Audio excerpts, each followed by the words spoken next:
எல்லோருக்கும் வணக்கம். நம்ம புல்தடிக்கு பயில்வானா இப்படி இன்னைக்கு 169 பாயிண்ட் மேலே ஏறி க்ளோஸ் ஆயிருக்கு நண்பர்களே. முக்கியமாக 25,000 விட்டு கொடுக்கவே இல்லை. 25,239 நிஃப்டி 50 ட்ரேட் ஆகும் பொழுது மனசுக்கு சந்தோஷம் வருது. 26,000 மட்டும் வா, செஞ்ச தப்பெல்லாம் மன்னிச்சுக்கப்பா அப்படின்ற மாதிரி பல பங்குகள் கீழிருந்து மேலே வந்துடும். எல்லாத்தையும் வித்துட்டு முதல்ல இருந்து ஆட்டத்தை ஆரம்பிக்கிறோம் அப்படின்ற மாதிரி பல பேர் தயாராகிடுவாங்க. கிட்டத்தட்ட 7-8 தடவைக்கு மேலே இந்த நிஃப்டி என்பது 26,000க்கு மேலே கடந்த ஒரு வருடத்தில் போகலை. எத்தனையோ தடவை முயற்சி பண்ணியது. இங்கே பார்த்தீங்களா, பல முறை அவன் முயற்சி பண்ணியிருக்கான். 26,000 தாண்டிடணும் அப்படின்னு எத்தனையோ முறை முயற்சி பண்ணியும் ஒவ்வொரு முறையும் விரலுக்கு இழைத்த நீர் போல வெட்டியாத்தான் போச்சு. இந்த முறை ஏவுகணை மாதிரி போயிட்டு இருக்கான். கடந்த 11 நாட்களாக 12 நாட்களில் எடுத்து பார்த்தோம்னா, ஒரு கடந்த 15 நாட்கள் எடுத்து பார்த்தோம்னா ஒரு ஏவுகணை மாதிரி போய்கிட்டு இருக்கான். இந்த மொமெண்டம் கண்டினியூ ஆகுமா, அல்லது ட்ரம்ப் அவர்கள் ஏதாவது வாய் திறந்து பேசுவாரா? இப்போ சமீபத்தில் பேசிக்கிட்டு தான் இருக்காரு. அவர் உள்நாட்டிலே பிரச்சனை ஆயிட்டதுனால உள்நாடுகளை பற்றியே பேசிக்கிட்டு இருக்காரு. அப்புறம் சமீபத்தில் சைனாவை பற்றி பேசினார். முதலெல்லாம் சைனாவை பற்றி பேசினா நம்மளுக்கு ஒரு மாதிரி மனசுக்குள்ளே சந்தோஷமாக இருக்கும். ஆஹா, சைனா பிஸ்னஸ் பூரா இங்கே வருதுயா அப்படின்ட்டு. ஆனால் இந்த முறை என்ன நடந்துச்சுன்னா மனசு வருத்தமாக இருக்குது. நம்ம மேலே 25% பெனால்ட்டி போட்டோன்னே அது தவறு சிவகாமி, நீ செய்தது தவறு சிவகாமி அப்படின்னு ட்ரம்ப்பை பார்த்து சைனா பேசி நம்மளுக்கு ஆதரவு தெரிவிச்சிருக்கு. ஆனால் இப்போ நம்ம இன்னும் திருப்பி ஆதரவு தெரிவிக்கல. சைனா மேலே 100% டேரிஃப் இந்த யூரோப்பியன் யூனியன்ஸ் எல்லாம் போடணும் அப்படின்றதுக்கு நம்ம இன்னும் எதுவும் ஆதரவு தெரிவிக்கல. பட் எனிவே, இப்போ சைனாவை அவர் மிரட்டும் போது நம்மளுக்கு கஷ்டமாக இருக்கக்கூடிய இந்த நேரத்தில் இந்த ஏவுகணை டொபக்குன்னு கீழே திரும்பி வந்துருமா, இல்லை ஏவுகணை தொடர்ந்து ஏறுமா அப்படின்றது பொறுத்திருந்தான் பார்க்கணும். எத்தனையோ முறை கடந்த ஒரு வருடத்தில் பல பேர் காத்துக்கிட்டே இருந்திருக்காங்க. 26,000 தாண்டி எங்காவது 27,000 போகும்போது போர்ட்ஃபோலியோ ஃபுல்லாக ப்ராஃபிட் வரும்பொழுது செய்த தவறுகள்லாம் மன்னிக்கப்படும் போது எல்லாத்தையும் வித்துட்டு இருங்கடா, உங்களை ஒரு வழி பண்ணுறேன், இனிமேல் தாண்டா நாங்கள் கரெக்டாக போக போகிறோன்னு பல பேர் வந்துக்கிட்டு இருக்காங்க. ஆனால் ஒரு வருஷமாக வாய்ப்பு கொடுக்கல. இந்த முறை இந்த தீபாவளி நம்மளுக்கு இரட்டிப்பான போனஸ் கொடுக்கும் தீபாவளியாக மாறுமா?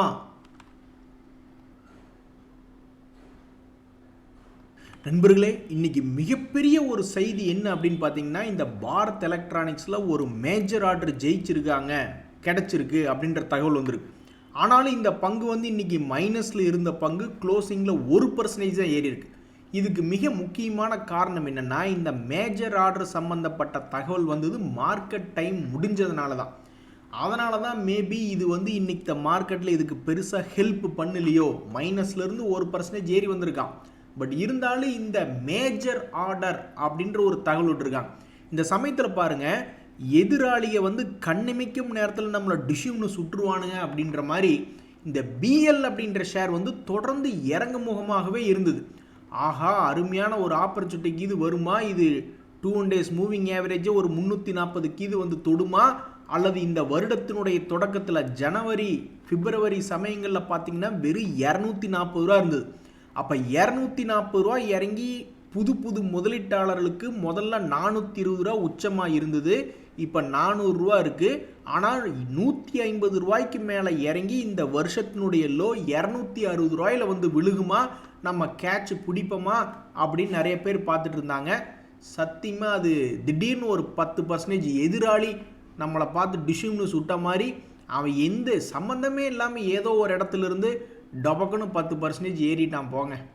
அதாவது நிறைய பேர் பார்த்துக்கிட்டு இருப்பாங்க. ஸ்மார்ட் மணி கான்செப்டில் இருக்கிறவங்க என்ன பண்ணுவாங்க, இதுக்கு முன்னாடி வந்த லோ ஏதாவது இருக்கா அப்படின்னு பார்த்துக்கிட்டு, சரி ஏதாவது ஒரு 300 ரூபா இது வரட்டும், இல்லை 240 ரூபா இது வரட்டும் அப்படின்னு உட்காந்துக்கிட்டு இருந்தாங்க. இந்த பங்கு அதுக்கு தகுந்த மாதிரி 440 ரூபாயிலிருந்து சரிஞ்சு 360 ரூபா வரைக்கும்லாம் வந்துருச்சு. ஸோ வாழ்க்கையை பேட்சாக பிரிச்சுக்கோ அப்படின்னு தலைவர் பாடின மாதிரி ஒரு 20% வீழ்ச்சி, உச்சத்திலிருந்து 40% வீழ்ச்சி, 60% வீழ்ச்சி, 80% வீழ்ச்சின்னு சில பங்குகள் ஏதாவது ஒரு வீழ்ச்சியிலிருந்து பிக்கப் ஆகிறதுக்கு வாய்ப்புகள் ரொம்ப அதிகம். அப்படி நிறைய பேர் இந்த பங்கு பாரத் எலக்ட்ரானிக்ஸ் ஏதாவது ஒரு 40% 60% இறங்குமான்னு பார்த்துக்கிட்டு இருந்தாங்க. அவன் என்னடான்னா ஒரு 18% தன்னுடைய உச்சத்திலிருந்து இறங்கி அந்த லோலிருந்து ஒரு 10% ரெக்கவரி ஆகி வந்துட்டது. ரொம்பவுமே ஏமாற்றமாக இருக்குது. எது எப்படியோ நண்பர்களே, இப்போ திடீர்னு இந்த மாதிரி சில பங்குகள் 10% 15% ஏறுறது எதை குறிக்கிறது என்றால், நிஃப்டி 50 இண்டெக்ஸில் நம்மளுடைய இந்திய ஷேர் மார்க்கெட்டில் ஃப்ரெஷ் பையிங், புதியதாக பையிங் வருதோ. அதாவது சில பேர்லாம் இருக்காங்க ஸ்டாக் மார்க்கெட்டில் ட்ரேடிங் பண்ணுறவங்க, அவங்க கீழே இருக்கும்போதெல்லாம் வாங்க மாட்டாங்க. ஏதாவது பிரேக் அவுட் என்பது நடக்குதா அப்படின்ற மாதிரி பார்த்து அதுக்கப்புறம் தான் உள்ளே என்ட்ராகும். அதை வந்து ஷேர் மார்க்கெட்டில் என்ன சொல்கிறாங்கன்னா ஃப்ரெஷ் பையிங் அப்படின்னு சொல்கிறாங்க. ஸோ அந்த மாதிரி அப்போ ஃப்ரெஷ் பையிங் ஏதாவது புதுசாக ஃபியர் ஆஃப் மிஸ்ஸிங் அவுட், ஒருவேளை மார்க்கெட் பயங்கரமாக ஏறிடுமோ அப்படின்ற மாதிரி ஏதாவது ஒரு குரூப் வந்து பிரேக் அவுட் லெவலில் உள்ளே என்ட்ராகி மார்க்கெட்டை இது தூக்கி நிறுத்துதா இல்லையா அப்படின்றது தெரில. ஆக மொத்தம் சமீபத்தில் கடந்த 15 நாட்களில் என்ன ஆயிருக்குன்னா, பல பேர்த்தினுடைய போர்ட்ஃபோலியோ ஒரு 10% எல்லாம் வந்து ரெக்கவரி ஆயிருக்கு அப்படின்றதான் இன்றைய மார்க்கெட் நிலவரம் சொல்லுது. இருந்தாலும் அது பிரயோஜனமான 10%, அதாவது நம்ம ஒரு 10-20% லாபத்திலிருந்து அதில் இருந்து ஒரு 10% ஏறினா அது ஒரு பிரயோஜனம். ஆனால் நம்ம ஆல்ரெடி கீழே தண்ணி கடியில் உட்காந்துக்கிட்டு தவளை மாதிரி உள்ளே உட்காந்துக்கிட்டு இருக்கோம் அப்படின்னு வச்சுக்கோங்களேன். அந்த தவளை வந்து இன்னும் தண்ணி விட்டே தாண்டாத அளவுக்கு அந்த தவளை வெறும் ஒரு 10 லாஸில் 10% ரெக்கவரி என்பது நம்மளுக்கு மகிழ்ச்சியை கொடுக்காது. பட் வேற யாருக்காவது ஆல்ரெடி 20-30% ப்ராஃபிட்டில் இருந்தவங்களுக்கு இந்த ஒரு 10% ஏறியது ரொம்ப மகிழ்ச்சி அளிக்கக்கூடிய விஷயமா இருக்குது. ஸோ இந்த நம்ம நாடே காத்துக்கிட்டு இருக்குது. ஒரு 26,000 27,000 பழையபடி பெரிய ப்ராஃபிட் வரட்டும், இருங்கயா நாங்கள் பாரு எவ்வளோ பெரிய எப்படி ஓடுறோம்னு பாருன்னு பல பேர் காத்துக்கிட்டு இருக்காங்க. அதாவது தன்னுடைய தவறுகளை திருத்திக்கலான் இருக்காங்க. ஒரு வருஷமாக லாக் ஆகி வந்துட்டு இருக்காங்க. அவங்கெல்லாம் ஏதாவது ஒரு ப்ராஃபிட்டுக்கு எல்லாத்தையும் விற்று விட்டு புதுசாக நாங்கள் ஆட்டத்தை சீட்டை களைச்சி போட்டு ஆரம்பிக்கிறோம், அப்போ தான் எங்களுக்கு கிளியர் மைண்டுன்னு உட்காந்துட்டு இருக்காங்க. ஒரு 20-25 தடவையாக சான்ஸ் கிடைக்கல, இந்த தடவையாவது சான்ஸ் கிடைக்குமா நண்பர்களே? எல்லாருமே எப்படி தெரியுமா ஆசைப்படுவாங்க, ஷேர் மார்க்கெட்டுக்குள்ளே வந்தால் ஒருத்தர் வாங்கக்கூடிய பங்கு என்பது இந்த மாதிரி ஏறி இறங்கி ஏதாவது ஒன்று செய்யணும் அப்படின்னு தான் ஆசைப்படுவாங்க. நீ ஒன்றும் தூக்கி நிறுத்த வேண்டாம், எந்த விதமான ஒரு கீழே கிடக்கக்கூடிய குச்சியை நீ பெருசாக தூக்கி நிறுத்த வேண்டாம், அல்லது பெரிதாக இருக்கக்கூடிய மலையை உடைத்து சுக்குநூறு ஆக்க வேண்டாம், நீ அந்த மாதிரிலாம் எதுவும் பண்ண வேண்டாம். தொடர்ந்து ஏறிக்கிட்டே போய்கிட்டே இருக்கணும்லாம் இங்கே யாரும் ஆசைப்படல. அட இறங்குனா ஏறுற அளவுக்காவது ஒரு கெப்பாசிட்டி வேணும்ல. இப்போ நீங்கள் ஸ்டாக் மார்க்கெட்டை வந்து எடுத்து அனலைஸ் பண்ணி பார்த்தீங்கன்னா அதில் முக்கியமாக என்ன நடக்கும்னா, ஒரு பங்கு கீழே ஒஸ்ட் கேஸ் ஒரு ட்ரெண்டிங் கிளியே எடுத்துங்க. ஒரு ட்ரெண்டிங்கே இந்த வேலையை பண்ணுறான் அப்படின்னா இறங்குறக்கு ஒரு 2 வருஷம், அது சும்மா கொஞ்சம் நஞ்சமெல்லாம் இறங்க மாட்டான். ட்ரெண்டிங் கிளியாக இருக்கிறவங்க எப்படி ஒரு 40-80% பல பேர் இறங்கிடுவானு. அந்த 2 வருஷம் கழித்து அப்புறம் ஒரு 2 வருஷம் கழித்து பார்த்தீங்கன்னா இறங்கினா அதே ஒரு 60-70% ஏறிடுவான் 2 வருஷம். ஆனால் அவன் கீழிருந்து கரெக்டாக கணிச்சு மேலே போகிறது வந்து பார்த்தீங்கன்னா கிட்டத்தட்ட 100%. இதுக்கு ஏதாவது ஒரு உதாரணம் வேணும்னு வச்சுக்கிங்களேன், இந்த எக்ஸைடு இண்டஸ்ட்ரீஸ்னு ஒன்று எடுத்துங்க. அந்த காலத்திலேயே நீங்கள் பார்த்தீங்கன்னா 2016 பார்த்தீங்கன்னா மெதுவாக அவன் பாட்டுக்கு ஒரு 3 வருஷத்துக்கு ஏறுவான். அப்புறம் 2018 கோவிட் வரைக்குமே, கோவிட் முன்னாடி இறங்கி கோவிட் சமயத்துலையும் கீழே இறங்கினவன், அதில் ஒரு 2 வருஷம். அப்புறம் ஒரு 2 வருஷம் கழிச்சு என்ன பண்ணியிருப்பான்னு நீங்கள் நினைக்கிறீங்க? அப்படியே தக்கு முக்காடி மறுபடியும் ஒரு ட்ரெண்டிங்கிலேயே ஒரு 600 வரைக்கும் போனால் இந்த சமயத்தில் ஏதோ ஒரு டைப் ரிலேட்டடான தகவலாம் வந்து நினைக்கிறேன். அதுக்கப்புறம் இப்போ என்ன இருக்குன்னு நீங்கள் நினைக்கிறீங்க? 1.5 வருஷமாக இறங்கிக்கிட்டு இருக்கான். ஆல்மோஸ்ட் 2 வருஷம் 2024 கணக்கு வச்சுங்க, 600 ரூபா ரேஞ்சிங்க, 300 ரூபா ரேஞ்சிங்க, ஆல்மோஸ்ட் இப்போ 2% இறங்கிட்டான். இனி இந்த 2 வருஷம் கழிச்சு இனி இவன் அடுத்த 2-3 வருஷத்தில் என்ன பண்ணுவான்னு யாருக்கும் ஒன்றும் தெரியாது. அது மேலே போகிறானோ கீழே போகிறானோ என்னன்றது தெரியாது. பட் இத்தனை நாள் இவன் என்ன பண்ணியிருக்கான் அப்படின்னு நீங்கள் பார்த்தீங்கன்னா ஒரு ட்ரெண்டிங் கிளியாக இந்த மாதிரி ஒரு 2 வருஷம் சில ஷேர்கள்லாம் இருக்குது வெட்டுக்கிளி மாதிரி பரப்பான. ஒரு 3 மாதத்துலேருந்து ஒரு 6 மாதம் ஏறுவானுங்க, இல்லைன்னா டபக்குன்னு ஒரு 6 மாதம் இறங்குவானுங்க, டபக்குன்னு ஒரு அடுத்த 6 மாதத்தில் ஏறுவானுங்க. ஸோ ஒரு வருஷத்துக்குள்ளேயே ஒரு 2-3 ரவுண்டு போயிட்டு வந்துடுவானு. ஆனால் அவனோட பர்சன்டேஜ் எல்லாம் பார்த்தீங்கன்னா இந்த மாதிரி 100%, 200%, 300% அந்த மாதிரிலாம் இருக்காது. ஒரு 40-50% இந்த மாதிரி ஆடிக்கிட்டு இருப்பாங்க. ஸோ பல பேர் வந்து எனக்கு இந்த மாதிரி வேண்டாம் சாமி, நான் என்ன தூங்கிக்கிட்டு இருக்கேன்னா, இல்லை எதிர்காலம்தான் முக்கியம் அப்படின்னாக்கா நான் பாட்டுக்கு மிகப்பெரிய அளவில் வாரன் பஃபட் மாதிரியெல்லாம் ஆயிடுவேன். இல்லை எதிர்காலம்னா இந்த மாதிரி 200-300% லாபம் வைக்கிறக்கும் தெரியணும். ஸோ இதெல்லாம் கம்ப்ளீட்டாக லாங் டேர்ம் ஸ்டோரி. இடையில வந்து திடீர்னு பிக்கல் புடுங்கல இருக்கக்கூடாது. திடீர்னு வீட்டம்மா கூப்பிட்டு, ஏப்பா நீ பாட்டுக்கு எனக்கு தெரியாமல் நீ ஸ்டாக் மார்க்கெட்டில் பணம் போட்டுக்கிட்டு இருக்க, அப்போ நான் வந்து உனக்கு எப்படி, நீ முதல்ல எடுத்து இன்னும் வீட்டில் குழந்தைகளுக்கு நகை எடுக்காமல் இருக்குது, இன்னும் இடம் வாங்காமல் இருக்குது, வீடு கட்டாமல் இருக்குது, ஒரு கார் கூட வாங்கல, உனக்கு ஸ்டாக் மார்க்கெட்டில் முதலீடு போடணும், பணத்தை போடணும் அப்படின்ற மாதிரி 4 வருஷம் பொறுமையாக இருக்கிறதுக்குள்ளே ஏதாவது அந்த இன்வெஸ்ட்மெண்ட் அப்ஜெக்டிவ் ஏதாவது கும்பா பாடிடுச்சுன்னு வச்சிங்களேன், அப்புறம் ஒன்றும் பண்ண முடியாது. அதனால் சில பேர் என்ன பண்ணுவாங்கன்னா, இந்த மாதிரி வெட்டுக்கிளியிலாக சிறிய காலத்திலேயே மூவ்மெண்ட் ஆகிற மாதிரிலாம் ஏதாவது பங்குகள் இருந்தால் சந்தோஷமாக இருக்குமே. ஒரு உதாரணத்துக்கு எக்ஸாம்பிளுக்கு சொல்லணும்னா, இந்த அவன்டெல் அப்படின்ற பங்கு பார்த்தீங்கன்னா இப்போ சமீபத்தில் 2024 200 100 வந்தான்.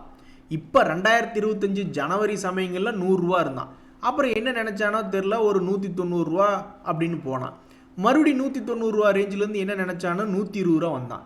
அப்புறம் மறுபடியும் 120 177. இப்படி இருக்கக்கூடிய இந்த அவன்டல்ல இன்னைக்கு ஏதாவது ஒரு தகவல் இருக்கா அப்படின்னா, அவங்க வந்து ஒரு மேஜர் ஆர்டர் அப்படின்றது எங்களுக்கு கிடைச்சிருக்கு அப்படின்ற மாதிரி சொல்கிறாங்க.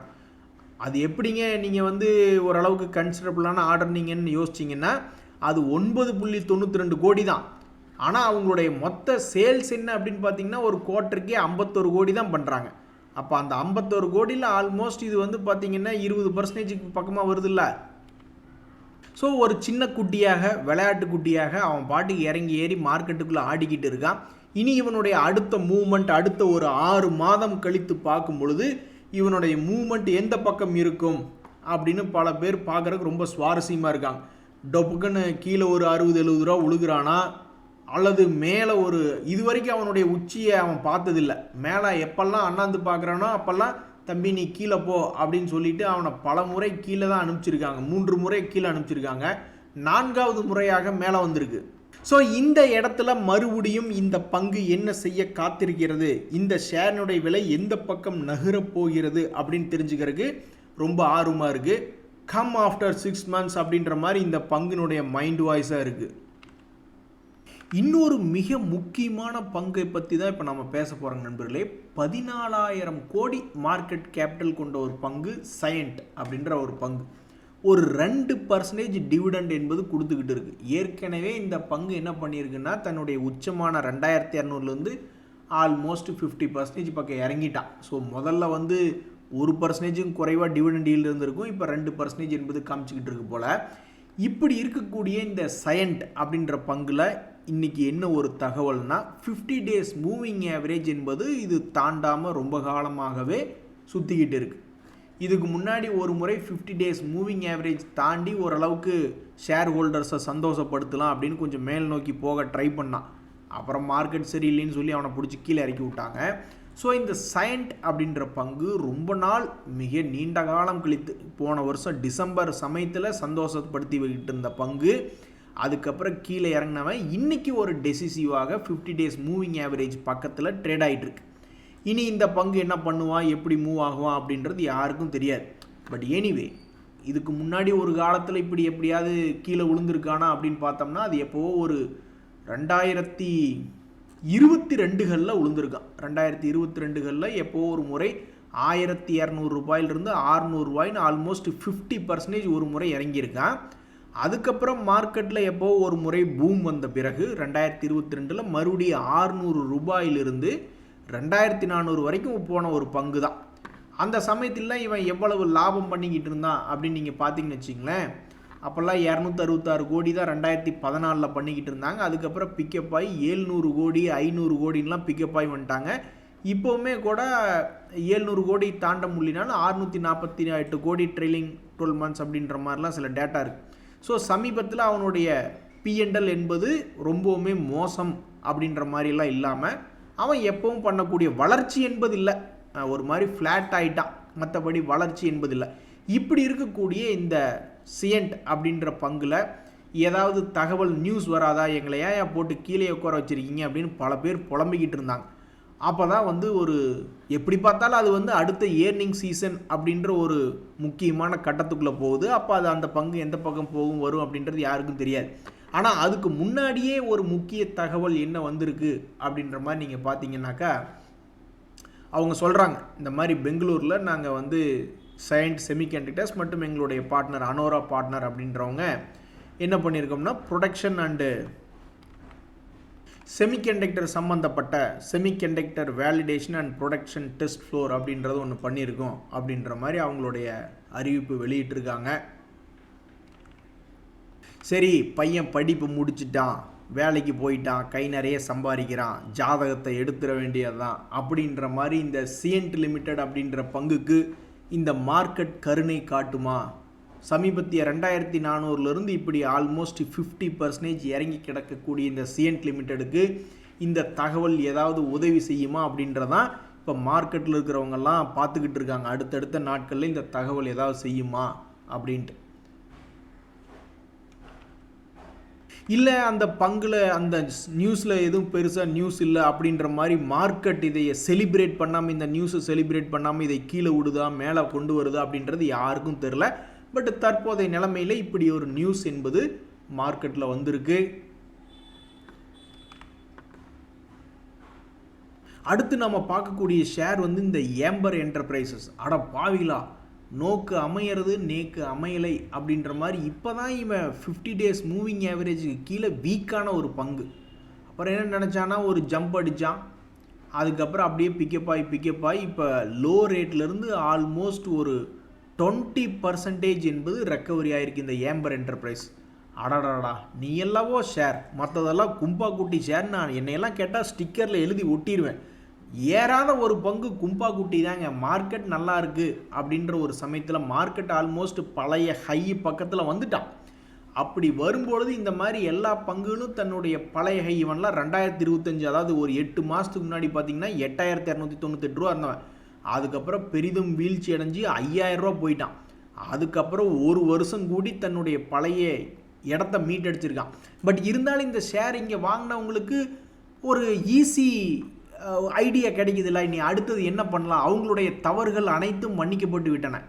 8000 ரூபா இருந்த பங்கு 5000 வரைக்கும் கீழே போய் விழுந்துட்டு மறுபடியும் 5000லேருந்து 8298 ரூபா ரெக்கவரி ஆகிருக்கும் பொழுது அவங்களுக்கு இனி ஒரே குஜால் குட்டியாக மாறி அவங்க பாட்டுக்கு துண்டை உதறி தோளில் போட்டு என்ன வேணாலும் டெசிஷன் எடுப்பாங்க.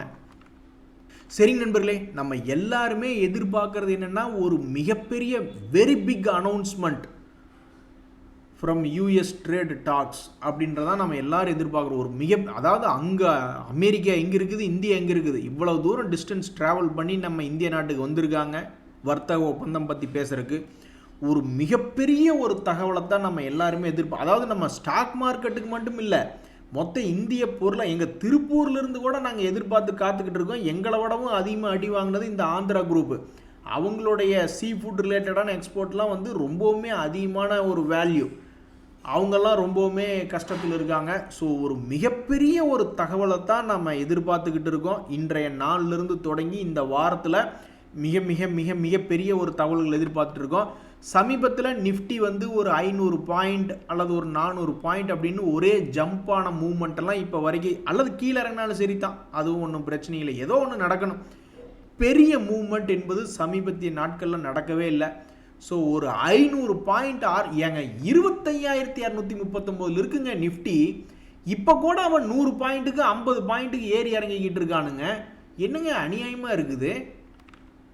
ஸோ மிகப்பெரிய ஒரு நியூஸ் எதிர்பார்த்துக்கிட்டு இருக்கோம். அப்படி மட்டும் ஒரு மிகப்பெரிய ஒரு நியூஸை ஒன்றும் இல்லை, ஒரு 25% பெனால்ட்டியை நாங்கள் ரிமூவ் பண்ணிடுறோம் அப்படின்னு அவங்க சொன்னாலும் சரி தான், அல்லது வேறு ஏதாவது ஒரு பெரிய டீல் நடந்துருச்சு, 50,000 கோடிக்கு இந்தியா கிட்ட அவங்க வர்த்தக ஒப்பந்தம் பண்ணிட்டாங்க, அல்லது 1,00,000 கோடிக்கு வாங்கிட்டாங்கன்னு ஏதாவது ஒரு கமிட்மெண்ட்டை நம்ம கொடுக்க, அதே மாதிரி அமெரிக்கா சரி ஓகே அப்படின்னு அந்த 25% தூக்க ஏதாவது ஒன்று நடந்துச்சுன்னா பரவாயில்ல. ஸோ மிகப்பெரிய பெரிய பெரிய நியூஸுக்காக அடுத்து வரக்கூடிய 3 நாட்களும் வெயிட் பண்ணுறோம்.